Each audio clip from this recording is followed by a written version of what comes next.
Willie Revillame nakiisa sa prayer meeting sa Davao City. Mga Duterte ibinunyag ang baho ni Pangulong Bongbong Marcos. Nakiisa si Willie Revillame sa isinagawang candlelight prayer rally sa Davao City. Emosyonal itong nagbahagi ng kanyang karanasan na minsang nagsama sila ni dating Pangulong Rodrigo Duterte. Samantala, tinawag ni Davao City Mayor Sebastian Baste Duterte na tamad at kulang sa kompasyon bilang punong ehekutibo sa bansa si Pangulong Bongbong Marcos. Aniya, malungkot ang sambayan ng Pilipino dahil tamad at kulang sa kompasyon ang Pangulo ng bansa. Iginiit pa ni Mayor Duterte na dapat raw magbitiw sa pagkapangulo si Marcos kung wala itong pag-ibig para sa bansa. President, kung wala kay gugma o wala kay aspirations sa imuhang nasod, resign. Suporta natin si Vice President Inday Sara Duterte. Ikinagulantang ng mga netizens ang naging maanghang na pahayag ni Davao City Mayor Basti Duterte, anak ng dating Pangulong Rodrigo Duterte, laban kay Pangulong Bongbong Marcos. Sa kanyang talumpati sa isang leaders forum ng Davao City, naglabas ng sama ng loob si Mayor Basti Duterte dahil sa mga hindi ipinagpatuloy na mga magagandang nasimula ng kanyang amang si Pangulong Rodrigo Duterte. Iginiit pa ni Davao City Mayor Sebastian Duterte na tamad si Pangulong Ferdinand Bongbong Marcos Jr. at kulang daw ito sa kompasyon bilang punong ehekutibo ng bansa. Nagulat din ang karamihan sa paglitaw ni dating Executive Secretary Attorney Vic Rodriguez na kilala bilang best friend ni Pangulong Marcos hanggang sa nagkalamat ang kanilang relasyon dahil na rin di umano kay First Lady Lisa Marcos.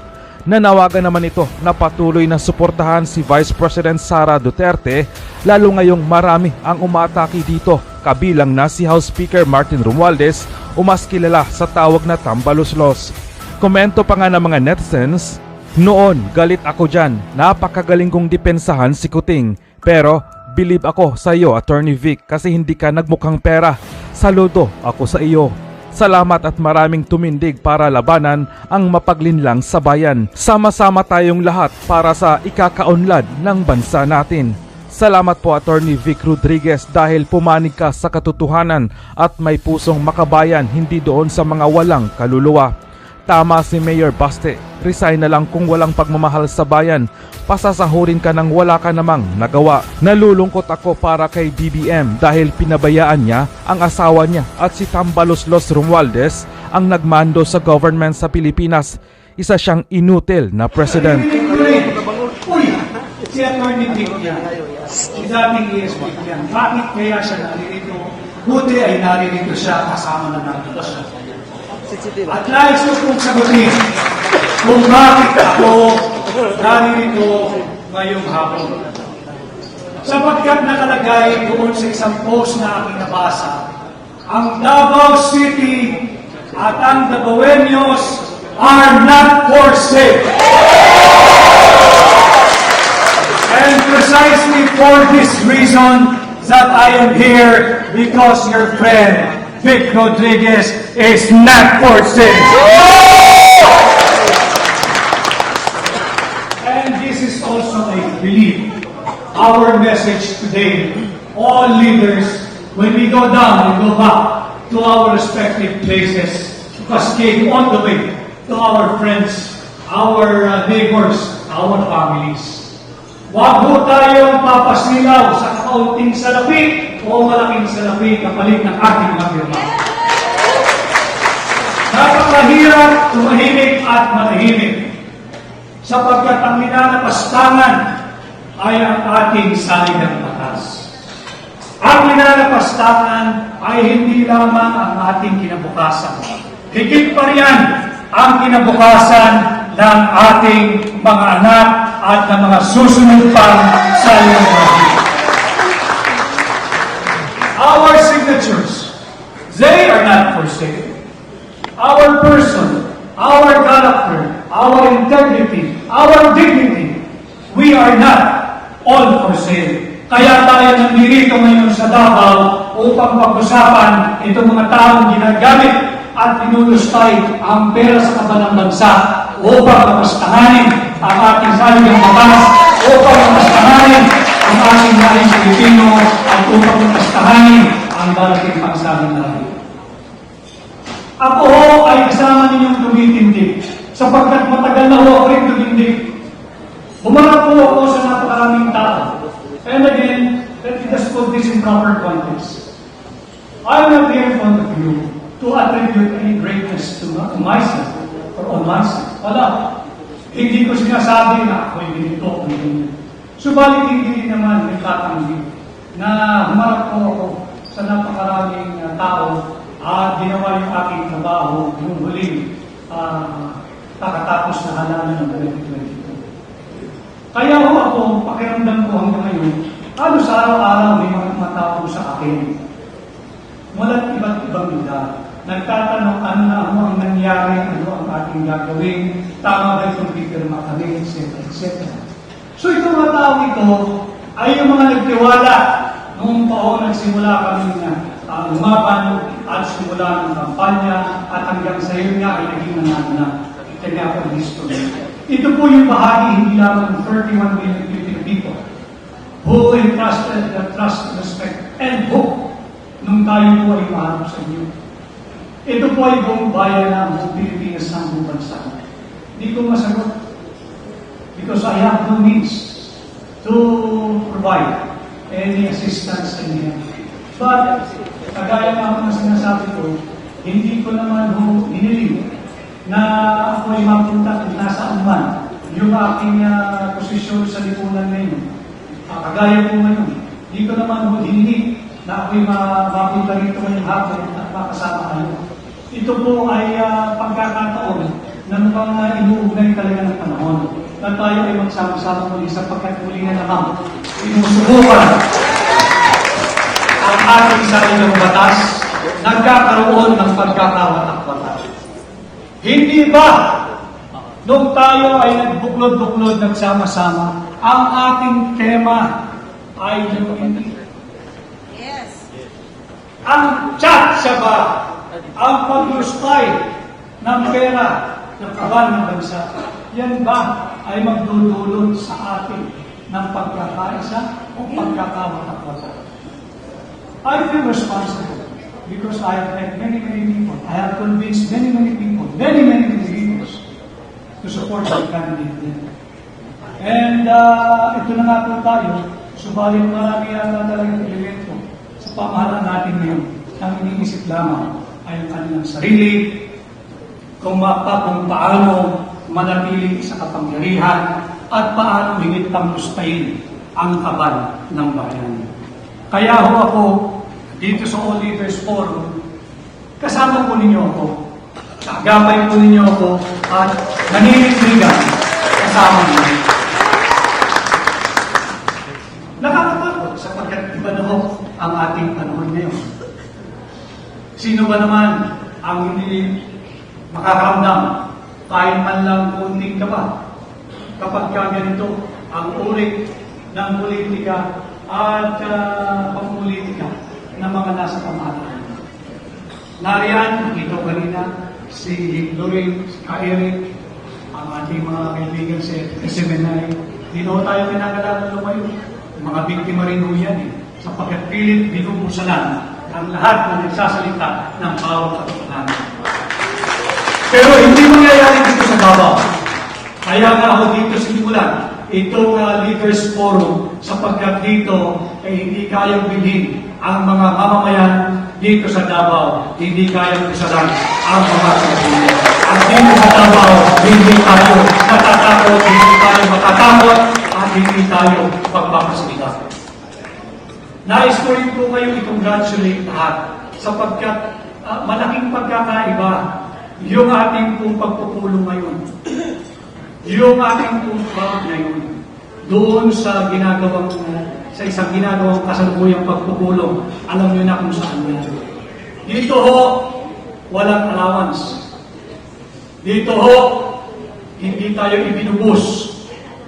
Dito po, hindi kayo magkakaroon ng earned leave credits. Dito po, wala kayong pipirma ang signature para patunayan sa inyong mga department heads na kayo ay present ngayong araw. Araw ng mundo, araw natin sa mga pamilya, kaming mga macho at magino, araw ng paglalabas, subalit naririto tayo ngayon sapagkat voluntaryo tayo ng inindigan, ipaglaban ang ating sariling batas at huwag tayong umayag na lapastanganin ng iilan ang ating bansa, ang ating kinabukasan at kinabukasan ng ating mga tao. Kanina ho ay nagpresenta si Congressman Sid noong proseso ng budget at pinalinahan niya po roon yung mga related constitutional provisions. Kung bakit nagmumula sa Congress ang budget, ano yung pwedeng hindi galawin, ano yung maaaring pag-usapan, at ano lamang yung limitasyon ng pamahalaan. At bukod doon, mainit na pinag-usapan din. Itong topic na ito, talagang malapit sa puso ko. Dahil ang dami ko nakausap, justice, incumbent, retired lawyers. Kaya kung alam ninyo, tayong mga abogado ang dapat namumuno sa usapin ng charter change. Whether you are for or against charter change, dapat tayo namumuna upang balakasin ito at pasimplihin usapan sa mga ordinaryong mamamayan. Sapagkat kung tayong mga abogado, ahayaan natin lapastanganin ang saligang batas kung saan din kami nanumpa bago kami tagapin at magkaroon ng role of attorneys. Naparapat siguro, isurrender na namin yung aming lisensya ng pagiging abogado kung hindi kami titindig at pagtatanggol ang ating sarili. We are not attacking any single personality here. Tayo po ay issue-based. At hindi may iwasang maging politikal sapagkat ang nag-uusad ng mga usaping charter change ay mga nakapaloob sa strukturang politikal. Kaya hindi pwede sabihin pinupolitika ang chapter change.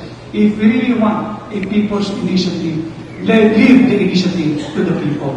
Hindi po yung sinabi kanina na private initiative. Hindi vested initiative ng mga vested interest groups. Kaya nabanggit ko yun dahil nauuso yung firma at dami ko rin ng kaibigan. Mahal ko rin itong mga kaibigan ko ito. Kaya na walang magawa. Sapagkat compared po yung attendance nila doon sa ginagawang pagtitipon ngayon sa Manila. At kung sige lang, pero siguro iwasan na lang yung pagpirma ng attendance sheet sapagkat yung attendance sheet nakakasiguro tayo at malamang i-attach yan doon sa petition later on for charter change. Hindi po yan yung people's initiative na sinasabi ng saligang batas. Malinaw po doon sa section 16 of Article 13 ng ating saligang batas. Nauugnay po yan sa budgeting process at sa pinag-uusapan ng Chacha. The right of the people, tayo po yung and their organization, yung mga iba't ibang organization, to be represented and take part in efficient and responsible participation at all levels of social, political, and economic decision shall not be abridged. Nasa saligang batas po yun. So, yung ginagawa po nila na pagpapapirma ng blankong papel, ilalagay mo yung pangalan, ilalagay mo yung address, alamang ilalagay mo rin yung presinto at ang pirma, attach mo nila sa petition niya. Hindi po yan yung people's initiative na nakasaad sa ating saligang batas. At na-desisyon na rin po ng Korte Suprema yan, maraming beses na, 2 kaso. At ang sabi ng Korte Suprema yan, ang totoong people's initiative, bago ka magpapirma, kinakailangan ng petition mismo ay binababasa na unawaan ng mga taong pinagpipirma. Sapagkat ang pirma po natin is an affirmation na nabasa mo yung linalaman ng dokumentong pinagpaan mo at tinitindigan mo na sang-ayon ka o nararapat lamang na susugan yung dokumentong pinagpaan mo. Hindi yung pimirma ka o hindi kita bibigyan ng ayos. Hindi kita bibigyan ng ayuda. Kung sasabihin sa ni Congressman, wala kang medical assistance. Huwag mo tayong pumalag nun. At sa tingin ko naman, dito sa bulwagan ito, tayong lahat ay nagkakaintindihan at nagkakaunawaan. Kausap ko si Manong Jun. Ang ating layunin ay balangkasin yung mga usapin na bumabalo sa ating lipunan ngayon. At meron tayong obligasyon, pagbalik natin sa ating mga lugar, sa ating mga pamayanan, may paliwanag sa tao kung ano yung ating nararapat. Huwag po tayong patakot, nakakatakot kung mag-isa ka. Pero sa araw na to, ang dami pala natin. Kaya hindi tayo dapat matakot at hindi tayo dapat magpatakot. Napagbibigay ko kanina, let me just, yung Philippine Development Plan at yung medium term financial framework. Yung po ay binabalagtas po yun, ipayang correct policy. Mga eksperto po natin sa bureaucracia ang gumagawa doon. Kaya yun, medyo may pagkasagrado po yun, sapagkat po yun, hindi lang binunod ng basta sa hangin. At itong taon po, gusto ko project ko direct. Meron po talagang planning. Philippine Development Plan, kung saan tayo dapat naroon na by 2030, 2035, 2040, 2050. Kung saan tayo dapat tutulong. Yung po ay dapat binirespeto. Hindi po yan pagdating ng bike ka, you're just trading horses. O sige, lagyan mo ng ganito, bibigyan kita ng ganito.